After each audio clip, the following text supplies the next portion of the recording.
Good evening, my wonderful kids. Hope you are well. So, I hope you all must have written the meanings of the poem which we are going to learn today. That is Moon, Wind by Ted Hughes. So, before I start the poem, let me tell you some facts which you already know about Moon. We already know that the gravity of the Moon is 1/6 that of the Earth. It has no atmosphere. No water and no oxygen is there in the Moon. Again, there is no livable weather condition. So here we can see that no life will exist on the Moon according to the concept which we all know. But again we know that the imaginations of the poet are beyond the boundary. So in this poem again you will see how imaginative a poet can be. In this poem you will see that though Moon is not having any weather condition, no air is there, still the things are blowing about. You will see many of the living creature and vegetations found in the Moon, which is not a reality. So while reading the poem, just close your eyes and fly along with the imagination power of the poet. Then you will enjoy it a lot. So let us start. There is no wind on the Moon at all, yet things get blown about. So there is no wind in the Moon at all, yet the things are blowing about. We know that when do the things blow? When there is presence of wind or air. But in the Moon, there is no wind, still things are blowing about. In utter stillness, your candle shivers out. So there is a complete stillness, no movement is there. But still your candle shivers out. So students, try to understand one thing. See, what is shivering? We have already know shivering is a shaking because of the cold. And a candle flickers. It is not shivering. When the candle is blown out, it is called flickering of the candles. So when the air blows, the candle flickers or it blows out. But here we see that though there is a complete stillness, no wind is there, no air movement is there, still the candle is shivering or flickering. So here shiver is the word which the poet used to show that the candle blows off. But normally we will not use the word because shivers is used when we tremble out of cold, when we shiver out of cold, or when we are in frightened state. In utter stillness, a giant marquee booms and flounders past you. So there is a complete stillness. Again, there is complete silence. No wind is blowing. Still, a giant marquee. What is a marquee? It is a large tent. You must have seen many a times when you go to any fair. So there is a large tent, or when you go to circus, that is a large tent. So a very large tent. It flows. It makes a sound. Booms means a sound, and it passed you like a swam at sea. So you must have seen a swam which is floundering in the mud at the sea or the water place. So here the tent is compared to a very large swam, and you are standing somewhere and a giant tent like a swam flies in front of you. While you stand in the street, a squall of hen and cabbages knocks you off your feet. So again the poet makes you to imagine that you are standing in a street somewhere. So a squall, what is a squall? We know that a sudden and a violent gust of wind. So here a squall of hens and cabbages, a wind is blowing, but that in that wind no dust particle. Basically when the wind blows, it is having lot of dust particles or other things. But here the wind is blowing, a strong wind is blowing, but it is consist of hens and cabbages. Knocks you off your feet. So you must have experienced yourself that when a quite hard wind is blowing, so if you are standing somewhere, you will not be able to stand firm in the ground. You will be your movement will be somehow shaking. So here you are standing in a street, and all of a sudden a strong gust of wind is blowing, which is of hens and cabbages, and it comes and dashes against you, and you cannot stand firm on the place. You are knocked out of your feet. In utter stillness, while you stand agog, a tearing, twisting sheet of pond clouds you with a frog.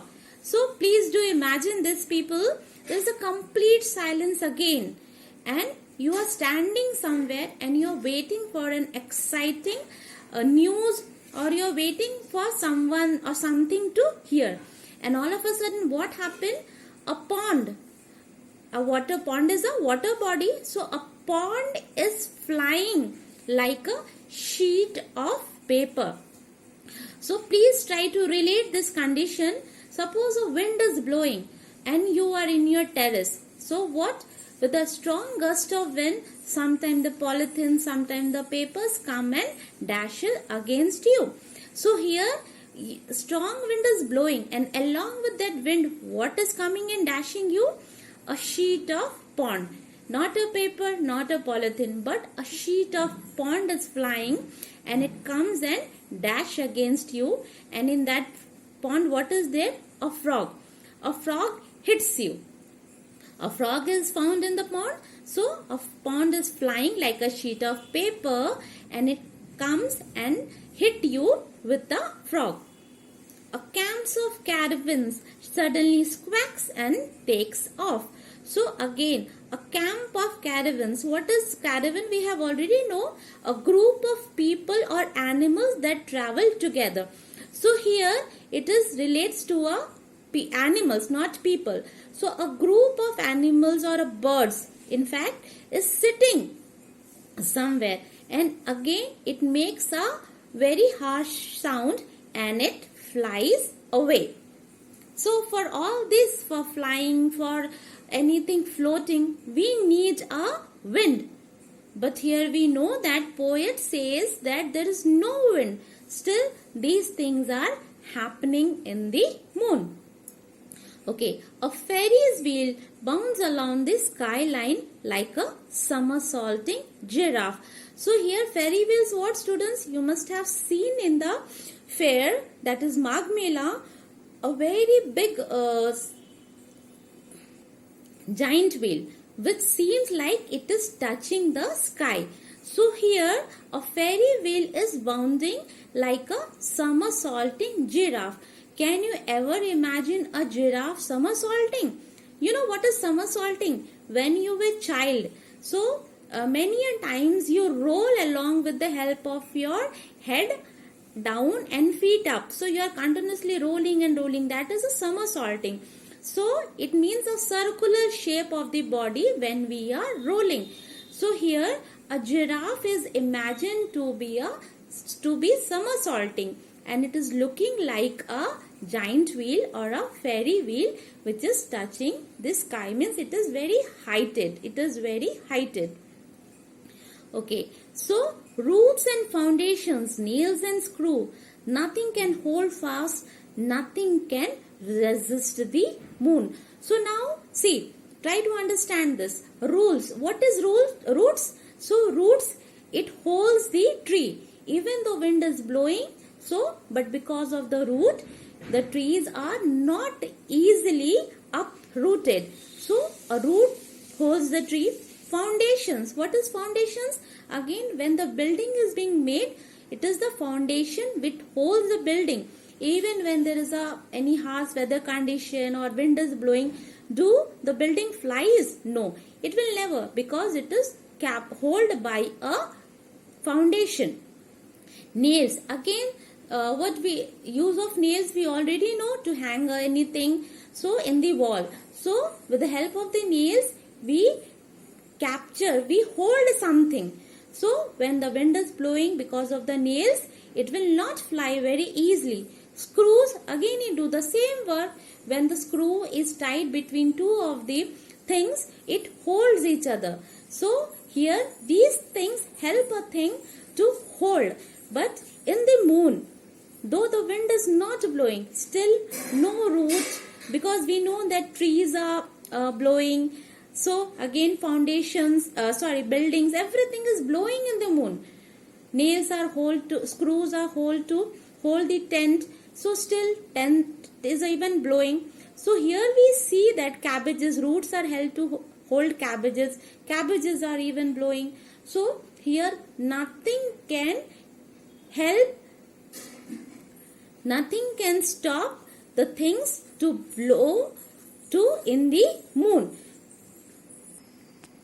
So no roots and foundations, nails and screw, nothing can hold fast. So none of these things are able to hold anything to the proper place.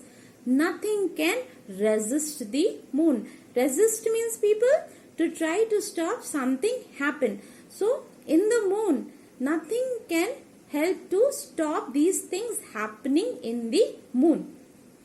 Dead still blast. So please try to understand. This is a very important line which says about the feature which is prevalent in the moon according to the poet. Dead still blast. So let us first separate the word and understand the meaning. What is dead? Dead means absolute no movement. And blast means something which is very explosive. Something which is very, very explosive. So here in the moon, there is no wind at all. But here still the things are blowing. So this type of word, combination of word, dead still blast, it is known as oxymoron. What is oxymoron? And what is oxymoron, people? These are the combinations of word which is totally different from each other. So see, dead on one hand is something which is having no movement at all. And blast means something which is very violent or very explosive. So another example, suppose I'll give you to make you better understand of oxymoron, is honest thief. What is honest? Honest is something which relates to the personality of being truthful. And thief is someone we cannot trust. So these two words are totally opposite to each other. Still,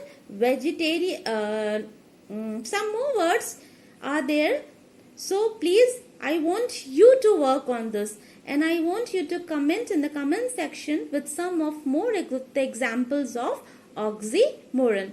Tomorrow we will continue with more details about the poem, and let me know if any doubt you have. Good night, people. God bless you.